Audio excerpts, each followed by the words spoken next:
أعوذ بالله من الشيطان الرجيم بسم الله الرحمن الرحيم الحمد لله والصلاة والسلام على رسول الله وعلى آله وصحبه ومن والاه أما بعد. Hürmetli kardeşler, biz ilgirki ayetlerde Allah Subhanahu ve Taala'nın bütün mülklerinin sahibi, ilgisi ekanligi, xalagan kişilerden elip xalagan kişilerge berdiganligi, her işning Allah'ның ilgide, Allah'ның hemmiga qodir ekanligi, biz inson buluş sübutimiz bilan Mümin buluş sübutimiz bilan dunyodagi hisobotlarni bek e'tiborga elib, yani meselenin negizida dunyodagi hisobotlarni hisobotga olib ketmasligimiz, faqat qo'limizdan kelganini qilib qolgan nuqtada Allohga tavakkul qilish, Allohga bo'lgan ishonchisini yo'qotmaslik, umidvorlikni yo'qotmaslik haqida Allohning bergan ta'limoti, eskartishlarini ko'rib o'tgandan keyin bugungi darsimizda şunun tam aksi ahvollarni bizga misol sifatida Alloh subhanahu va taolo ko'rsatadi. Ya'ni mu'minning, musulmonning Alloh qo'ygan ishonchisini yo'qotganligining ifodasining birisi dunyodagi atrofidagi dushmanlarining kuchini bak cho'ng o'ylab ketganligi, inchki hisobot qilib ketib, uning ustida Allohning bir hisobi olib unutib qolganligining ifodasining birisi mu'minning dushmanni do'st tutishi. Düşmenge özünün mensubiyetini ifadeleşi, düşmenge özünün vilayetini ifadeleşi, dostluk izhar kılışı, bu şunun ifadesi, bu müminge asla yaraşmaydı. Bu şekilde yol tutkanlarının asla kinki galbeden alıdığan nesiyesi ölüşü yok diyen ifadelep Allah subhanahu wa ta'ala. Nemdeydi bu ayette? 28. ayet Sura Al-İmran'ınki. أستعوذ بالله يا لا يتخذ المؤمنون الكافرين أولياء من دون المؤمنين ومن يفعل ذلك فليس من الله في شيء إلا أن تتقوا منهم تقات ويحذركم الله نفسه وإلى الله المصير. deb bizni nayet ağır şekilde eskertildi. Yani kısaca tercümesiga qarasak, mu'minlar mu'minlarni qo'yib qo'yib do'st tutmasin. Özünün yol hemrayı kılmasın, yardımını ulardan kütmesin. Kim şunda kıldı eken, o Allah'tan hiç neresi demez degeni, onun Allah'la olan alakası kalmaydı bu vakti. Gerçi onun ismi her kança özünü mümin de atsın, Müslüman da atsın, Allah'la olan alakası kalmaydı. İlla ki siyaset noktasından ulardan özünü saklap kaliş için, ulardan saklanış için siyaset noktasından tashqi şekilde ifadalasa onun mahzuru yok, o cheklanmaydi. Allah o'zidan sizlarni qattiq ogohlantiradi, oxirgi qaytitgan joyinglar Alloh tarafigadir. Ana oyatda da'vat edi. Dushmanning har qancha kuchi zo'rab ketsin, sana o'zining kuchini butunlay ko'rsatib ketsin, sana bek ta'sir qilib ketsin, sen zodi bu dunyoda bu dushmanga tenkaga bo'lmaydigan o'qri deb ket, ammo dushmanni do'st, kofirni do'st tutma.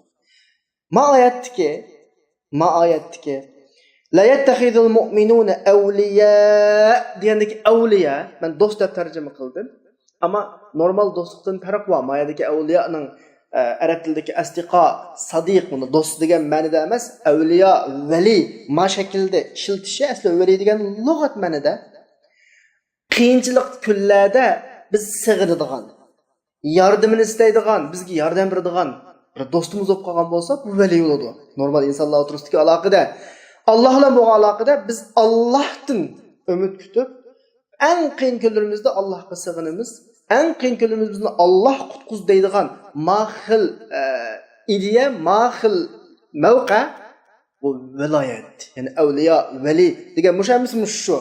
Sure Bakara'daki 285. ayeti mi? Allahu veliyyullezine amenu yukhrijuhum minez-zulumati ilen-nur. Allah müminlerinin velisi degan şekilde ifadelanadi. Yani do'sti. Yani taxim iniqroq ishiga kirsak, Allah müminlarga yordam berguchi degan ma'noda. Bu xil shaklda ifodalangan oyatlar intayin ko'p. Sura Yunusdami ala inna awliya Allohi la khawfun alayhim. Allohning velilariga hech qanday xavf bo'lmaydi, qo'rqinch bo'lmaydi, bearam bo'lmaydi degan shaklda ifodalandi. Sura Kahfdami hunalikal walayatu lillahil haq va huwa khayrun thawaban va khayrun uqba. Allah'ның dostları, Allah'a bo'lgan dostluk degan shaklda ifodalandi. Ya'ni veli, Arapchadagi veli, Uyg'urchada net tushuniladi desak, ya'ni haqiqiy yordami kutiladigan, yordami umid qilinadigan do'stni biz vali avliyo deymiz.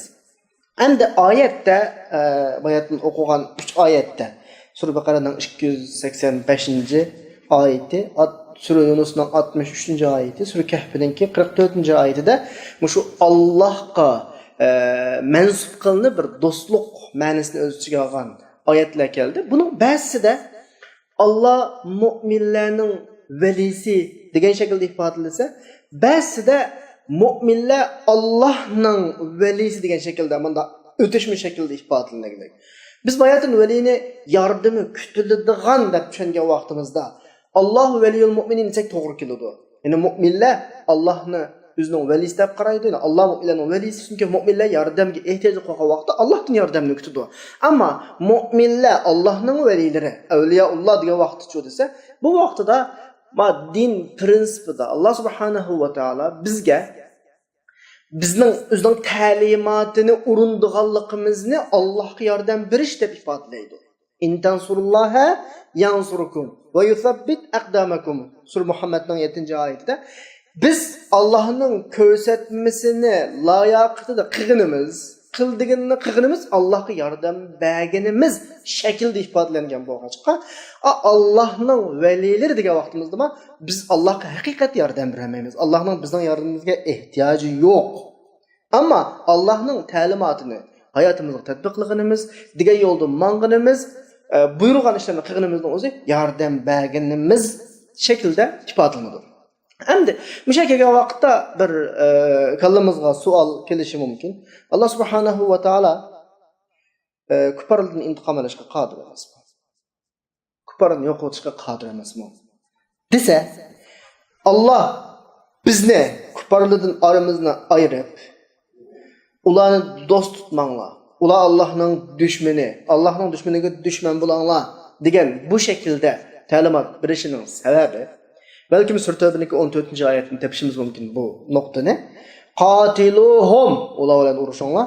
Yu'azzibuhumullohu biaydikum. Alloh ularni sizlarning qo'linglar bilan azoblaydi va yuqsihim va ularni xor qiladi. Qaranglarga. Alloh uni jazolasini ayt oddiy. Kun bir og'iz buyruq bilan hammani qilib tashlaydi. Birisi dengiz toshqini shaklda, birisi yetarmagan shaklda, birisi bo'ron chopqin shaklda, birisi bu har xil shaklda bilan jazolaydi. Bularning hammasi bularga nisbatan qanday to'yiladi? Balkim bular bu bir tabiiy ofat degan bir shaklda o'rtaga chiqishi mumkin. Bular o'zining qilgan zulminingki oqibatini ko'rgan bir shakllanmaydi bu holatda. Azoblansimi, manda azoblanmaydi. Alloh bizning qo'limiz orqali bizni sen urush qil, ularni sen yengsa, ularni sen xor qilsa, sen o'ldirsa deyish orqali ularga ikki xil azob. Birisi shu tatiyotgan azobi, yana birisi burun o'zi zulm qilgan kishilarning oldidagi xorliq azobi. Buni tetmoqchi Alloh subhanahu va taolo. Buning uchun bizni shu shaklga buyuruydi endi. Asl o'zimizning gapiga qaytsak, Allah mu'minlarning valisi, mu'minlar Allohning valilari degan bu ikki xil shaklda ifodalashda biz bayatni degandek Allah mu'minlarga yordam berdi, Allah mu'minlarning valisi degan vaqt. Va mu'minlar Allohning avliyolari degani, mu'minlar Allohning dinini o'rinlash orqali Allohning diniga yordam bergan kishilar. Mashakal tushunsak kim bo'ladi? Yoki arab tilidagi normaldagi sifat mushabbah deymiz arab tilining qoidasida. Ikkilasining ismi fa'il, ismi maf'ul ma'nosini almashtirib ifodalaydigan yeri bor. Shu nuqtadan Allohu valiyul mu'min, Alloh mu'minlarga yordam beruvchi, mu'minlar Allohning avliyolari deganda mu'minlar Allohdan yordam oluvchi shaklda tushunsakmi bo'ladi. Allah subhanahu va taolo o'zining dunyoda yo'l qo'ygan bu yo'liningki xalqi iymon aytish orqali ko'payishini xohlaydi o'zligidan. Nomag'andaga u Alloh o'zining mutlaq qudrati bilan hammadamni mu'min yaratib etsa, Allohning qudratidan sirt hech kishi qolmaydi. Xuddi atrofimizda insondan boshqa butun maxluqlar qarab baqsanglar, hammasi asli o'rinlashtirilgan tartib bo'yicha yashaydi dunyoda.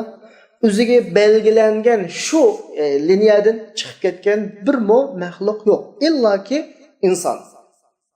Allah insonga ikki tirnoq berdi insonning hayotiga. Echiladigan, yepiladigan tirnoq. Echiladigan tirnoq insonning tug'ilishiga, dunyoga kelishiga vakillik qilsa, yepiladigan tirnoq insonningki vafotiga vakillik qiladi. Bu ikki tirnoq insonning irodasiga bo'ysunmaydi. Inson o'zining tug'ilishiga hukm qilolmaydi. Vafot tepishiga hukm qilolmaydi. Ammo ikki tirnoqning o'ttiridagi bir masofa bor. Shu masofada insonga ma'lum darajada ixtiyorlik birliklik. Amaliyotda atrofdagi boshqa maxluqlarga qaraganimizda inson oddiy narsa. Sura G'ofirninki 57-oyatida La xalqus samawati val ard akbaru min xalqin nas walakin aktharan nas la ya'lamun. Osmon zaminning yaratilish, urulashtirish ahvoli insondan ko'p murakkab, bakcho'ng. Ammo ko'pincha kishilar buni bilmaydi. Ya'ni bizni shu shaklda urulashtirsa, haddimiz emas bizningki u urulashtirishdan sirtiga chiqish. Oy, quyosh va undan boshqa dunyodagi butun maxluqotlarga o'xshash urulashtirilgan sistemadan, liniyadan, siziqdan chiqolmaymiz aslida. Ammo bandalarga nisbatan Alloh subhanahu va taolo ikki ishni iroda qildi. Birisi qudratini ko'rsatib qo'ymoqchi bandaga. Ikkinchisi bandaning Allohga o'z ixtiyorligi bilan suyib kelishini xohlaydi. Bu nuqtadan atrofdagi butun maxluqlarni Allohning irodasidan chiqmaydigan shaklda yaratdi. Ajoyib yaratdi. Ilgari oyatda o'qiganimizdek kechadan kunduzni, kunduzdan kechini, o'likdan tirikni, tirikdan o'likka chiqargan shakldagi nurg'un alomat mo'jizani qo'yib o'zining qudratini ko'rsatsa, yana bir tarafdan insonga ixtiyorlikni berib, tanlash huquqini berib, mana shu tirnoq orasida, shu kichkina hayot masofasida sana ixtiyor huquqini berdi. Ayolni tanlashma ixtiyoring, mening yo'limni tanlashma ixtiyoring. Mening yo'limni tanlasam, men seni majburlamayman, o'z ixtiyorliging bilan kel. Menga sevgingni izhor qil. Allohning irodasi bu. Unda o'g'andikin insonga hech nima majburlamaydi. Endi mushadagi oyatning o'ziga kelsak-mi qaranglar. Mu'minlar kofirlarni, mu'minlarni qo'yib qo'yib do'st tutmasin deganning o'zi bir tanlash bobidagi eskartish. Ya o yo'lni tanla, ya bu yo'lni tanla deyapti. Chunki mu'minga nisbatan eng to'g'risi shu. Kuffarlar bizning asosiy prinsip nuqtamizdan ikki yo'ldagi insonlar, mu'minlar bilan kuffarlar. Cho'ng jihatda kelishmaymiz, bizning yo'limiz ayrim, ideyimiz ayrim, mangan chiqqan manba ayrim, bardiga yami ham ayrim. Garchi bizga o o'zga beqin durib masalan, bizni xotirjam qilib, bizga do'stlik izhor qilib, muhabbat izhor qilib, ba'zi uni buni qilganda qiyg'ini bilan, ammo bular asl emas. Madam bizning asli prinsipimiz, hayot prinsipimiz o'xshamaydi ekan, cho'qim bir yerda ular o'zining asli abdabashasini cho'qim oshkorlaydi uni. Shunga oyatning oxirisida nima deydi Alloh? Va men yaf'al zalika, kim shunday qilsa, falaysa minallohi fi shay. Allohdan hech narsa emas degani, hech Alloh bilan aloqasi qolmaydi. Agar dushmanni do'st tutgan odamninki. Chunki u hamon vayron bo'ladi, hamon xorliq qiladi. Chunki o'zining dushmanini do'st tutish degan bir aqlli odamning ishi emas, normal inson men teqib aytgan vaqtda. Demak, Alloh subhanahu va taolo bu oyatda naytdi ro'shan shaklda bizni kuffarlardan, dushmanlardan ogohlantiryapti-ki, sizlar bularning kuchiga aldanmanglar. Bularning navbatdagi imtiyoz nufuziga aldanmanglar, taraqqiyotiga aldanmanglar, pulisiga aldanmanglar, texnikasiga, askarga aldanmanglar. Chunki Alloh malikal mulk, butun mulkning egasi Alloh, tu'til mulka man tasha va tu'izzu man tasha, xolgan odamga beradi, xolgan odamdan oladi. Sen faqat viloyatini Alloh. O'zingning mansubiyatni faqat Allohga qil. Shu vaqtida mu'minning so'raydigan bir savoli paydo bo'ladi, qarindoshlar. Tamam. Men o'zimni Allohga mansub qilay. Atrofimdagi dushmanlar intayin kuchli. Insonlik hisoboti bo'yicha har qancha hisob qilsam uni yengalaydigandek emas. Bu xalqdan qutulaydigandek emas. Zado shulu yo'l bamsi ma'nmaydigandek. Anas men qanday qilaman? Deydigan bir savol so'rash mumkin bir mu'min. Bugungi kunda shu ahvolga duch kelyapmiz qarindoshlar. Desa, Qur'onda buning nima dedi Alloh? Va a'iddu lahum mastata'tum min quwwa. Sura Anfal'ninki 60-oyatga kirib baqsangiz bo'ladi. Oyatda Alloh sen dushmanni yengadigan tayyorlik qildimi dedi. Dushmanga qarata. Bunda degan bo'lsa, to'g'ri biz o'z reysak bo'ldi. Chunki yengadigan tayyorlikni qilamiz. Chunki u hozirlagan u narsani qilolmaydi. Ammo nima dedi oyatda? Sizning qulongdan keladiganini qildi. Mu'minning vazifasi bu. Qolganini-chi Allohga qo'yamiz. To'g'ri, insonning aqli bu yerda sal to'xtab qoladi, g'ingirab qoladi. Bu qanday gap? Buning kuchi bu qadar tursa, bularning kuchi, bularning qurollari bu qadar tursa, bularning askar soni bu qadar tursa, bularning iqtisodi bu qadar kuchli tursa, biz bu holimizdan haqan, lekin Alloh bizni xotirjam qotadiki, qo'rqma. O o'ylab qolmayki, bularning buyuk kuchi, buyuk soni, buyuk qudrati sizlarni mag'lub qilib o'ylama. Men nima ish qilma deb so'ma, faqat qilalg'iningning hammani qil, qolganini Allohga qo'y. Sana yetarlikmi shu? Allah o'zining bir qo'shunini o'yatdiki, shu sura Anfalning 12-oy degandek, sa'ulqi fi qulubil ladina kafaru ra'ba. Cho'ng askar.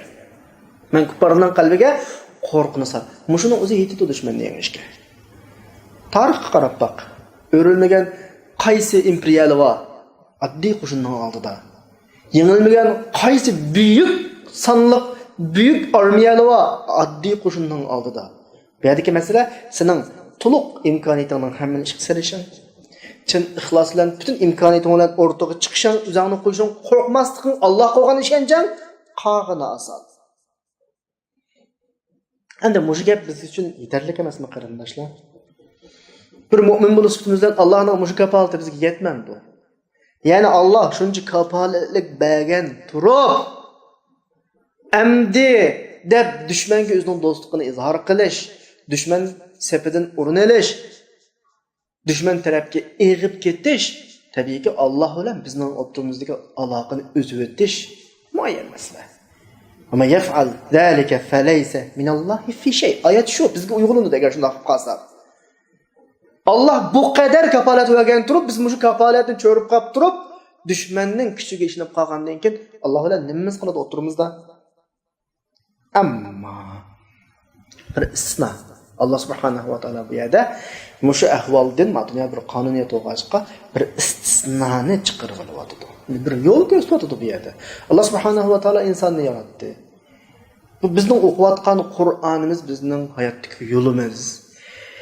Allah insonga mang'ulolmaydigan yo'lni ko'rsatmadi hech qachon. İnsanın yaratquchi o'g'achqa aqlni biladi, tafakkurini biladi, kuch-qudratini biladi. Ba'zida insonning toqatidan halqagan bir sharoitga duch qiladiganligini ham biladi-ki, shunda bo'lgandan keyin insonga bir istisno beryapti. Nima deyapti? Illaki endi ularga do'stlik izhor qilish, vaqtincha ular bilan navbatdagi bexatarlik uchun aloqa qilish yoki saqlab qilish masalasi ulardan saqlanib qilish uchun bo'lsa, u bo'ladi. Ammo Alloh sizning o'zini askartidi.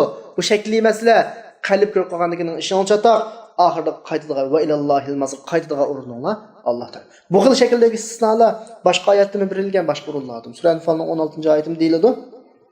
Va may yuvallihim yawma idhin dubura. Kim jang kunida qassa depolop Allohning g'azabiga yo'liqdi depolop illa mutaharrifan liqital aw mutahayyizan ila fi'a. Bir tadbir yusidim.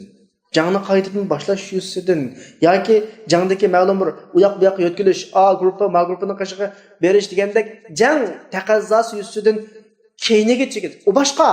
Ammo dushmandan qo'rqish Allohning g'azabiga. Bu yerda bir istisno beryapti Alloh. Mushunga o'xshash istisno bu. Mayatdimi? Illa an tattaqu minhum tuqat. Mu'minlar o'zini saqlab qilish uchun ma'lum darajada ularga nima ifodalasi bo'ladi?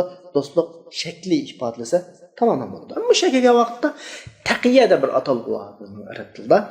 Ya'ni o'zining kimligini, salohiyatini qarshi tarafning oldida yushur qilish.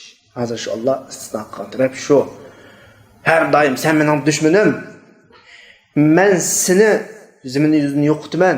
Chunki sen meni yurtimdan haydab chiqarding, dinimni salg'iliq qilding deb bunda irodalik holatda dushmanning oldida turish bu bir tarafi bo'lsa, bu azima bo'lsa, dushmanga vaqtincha dushmanning kuchi cho'ng. Agar o'zimizning asl mohiyatini oshkorlasak, bizni yo'q qilish ehtimoli bor. Manda ahvol asida onunğa shakli jihati do'stlik izhor qilish bu taqiya bo'ladi. Taqiya nima uchun yo'lga qo'yiladi oyatda? Manda bir rivoyat bor qarindoshlar. Musulmonlar kassab musulmonlardan ikki odamlar kelib, biri dediki, Muhammad Allohning rasulimi, guvohlik qilamsan sallallohu alayhi vasallam. Ha.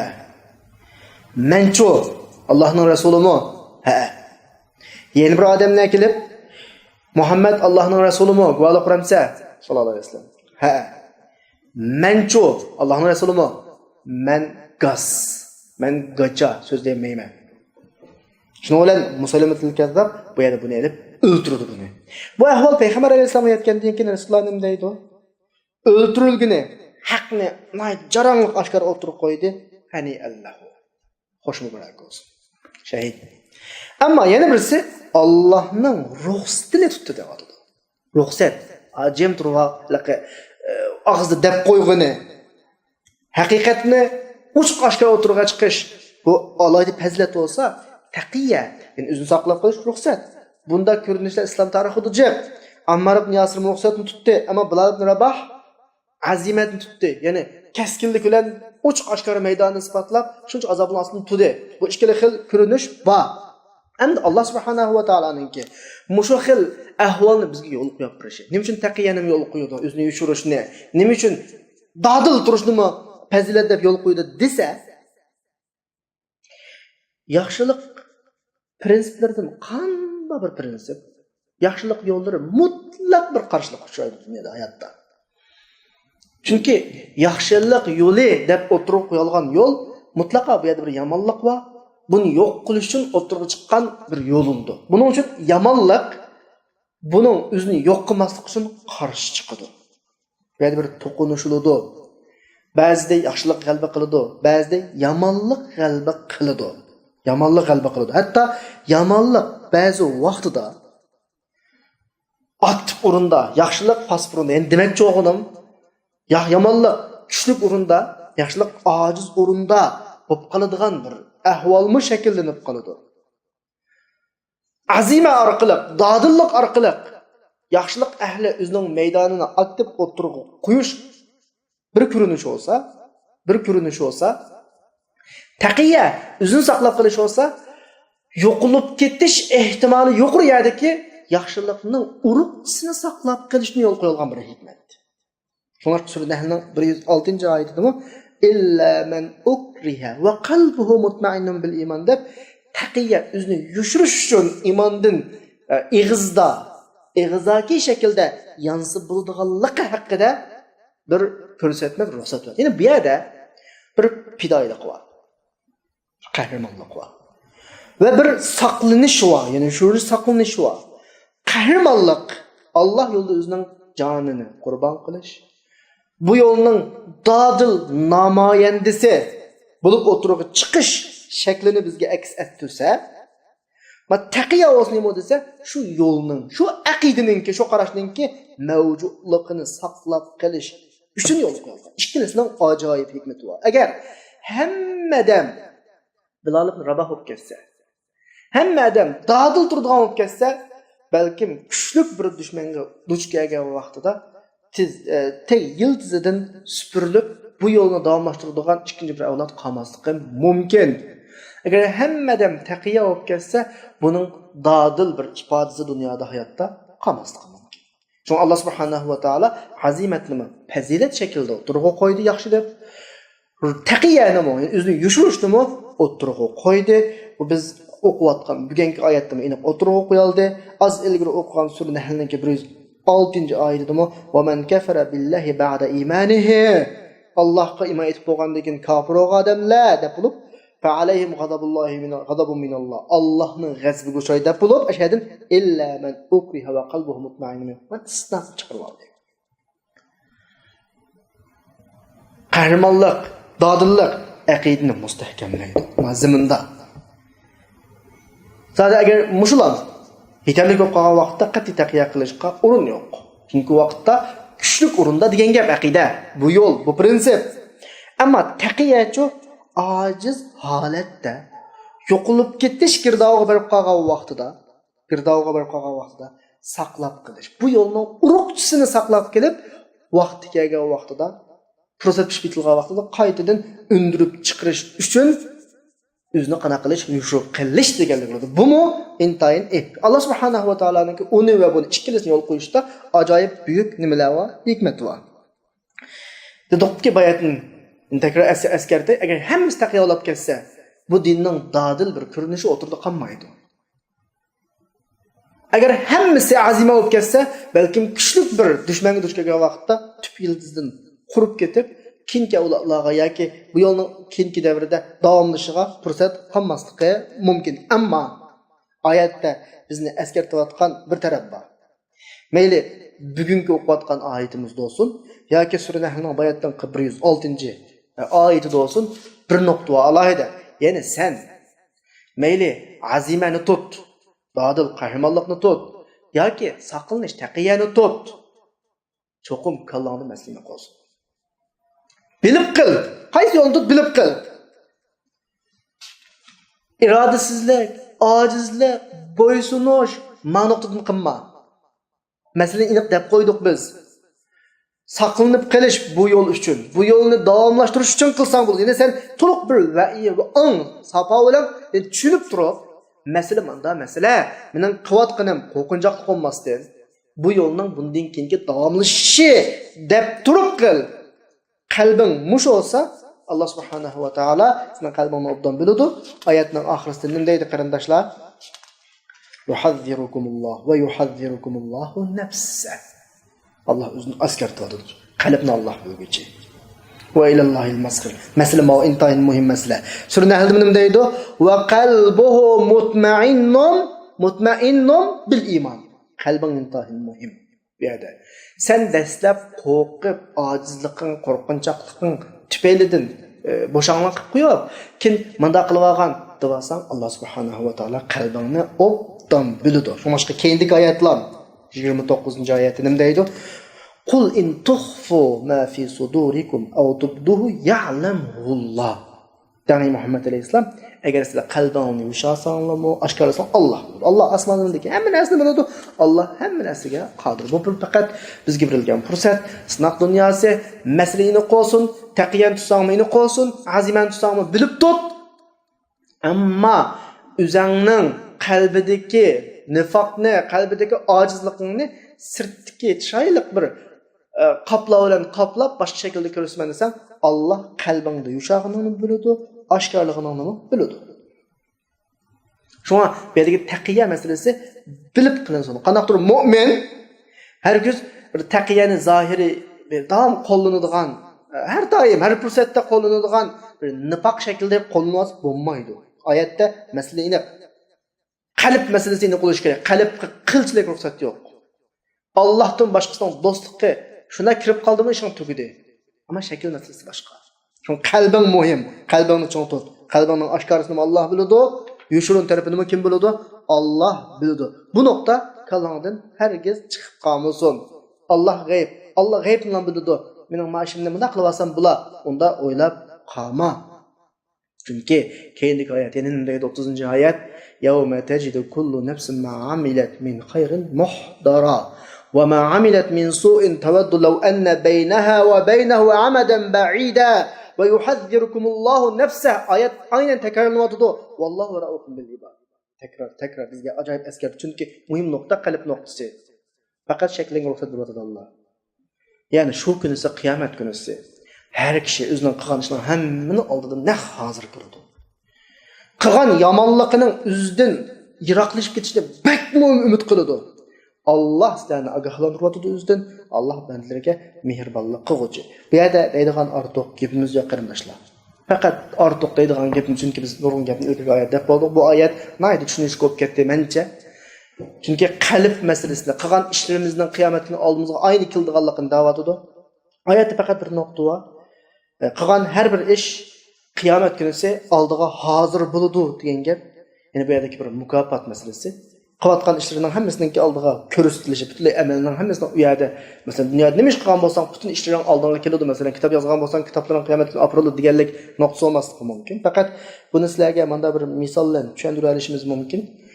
Bir odamningki tug'an, o'tdagan, qopqan, qilgan, degan hammani suratga elib apparatda, kamerada necha kundan keyin siz manda qildingizda bir lentisini qo'yib bersa, inson men bunda qilibdimi deb o'zining qilgan ishlari oldiga keldi, oldimga qo'ydi degan gapni oldim qo'y deymiz ya. İnsan nuqtasidan biz mustaqilimiz. Vallahi masalan a'la masalan tushuntirishni aytayapman bu misolni. Ya'ni qiyomat kunisi qilgan ishimizning hammasi oldimizdan birdan bir o'tadi. Qalbimiz oq bo'lgan bo'lsa oq peti, qora bo'lgan bo'lsa qora peti, qilgan ishimizni tushunib qilgan bo'lsak tushungan peti, tushunmagan bo'lsak tushunmagan peti keladi. Bu nuqta bilanki ini qo'ysin muhimi qalb va yuhaddikumullohu nafsa. Alloh sizlarni ajoyib eskartadi. Alloh bandalarga mehribon bo'g'uchi. Yani bu yerda Sura An'amning 59-oyatini shu munosabat bilan bir eskartib qo'yishni to'g'ri topdim qarindoshlar.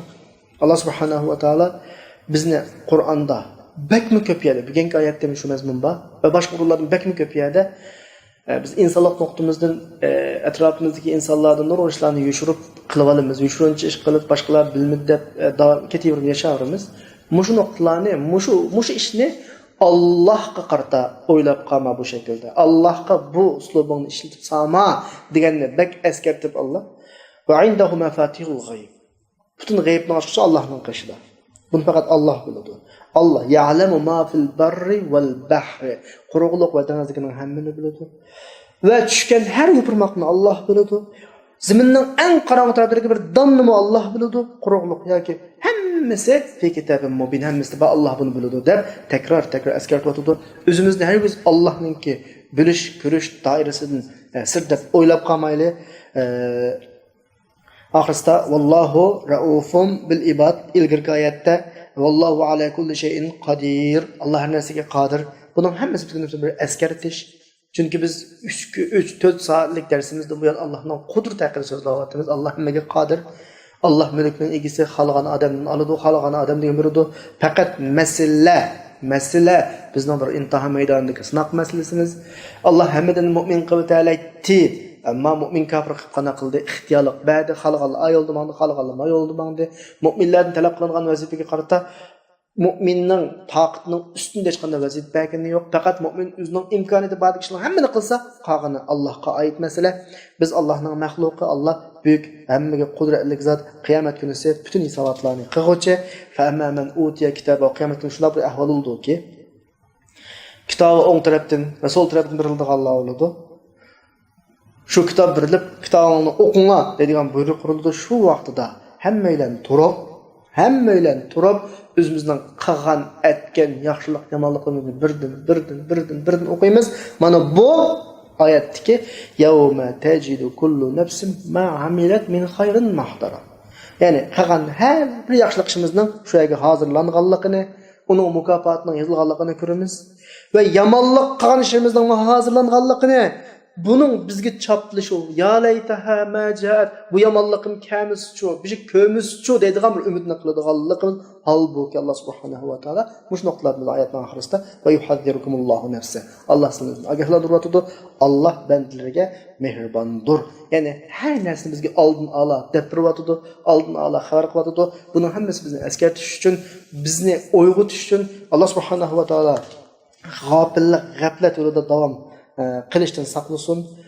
Allohning yo'liga ergashadigan, Allohning dinida mustahkam turadigan kishilarning qatoridan qilsin. Bugungi darsimiz mushada oxirlashdi. Inshaalloh darsning davomini, ya'ni 31-oyatni kelar soatlik darsda davom qilamiz. Hammalarni Allohga topshirdim. Va axiru da'vana alhamdulillahi robbil alamin. Assalomu alaykum va rahmatullohi va barakatuh.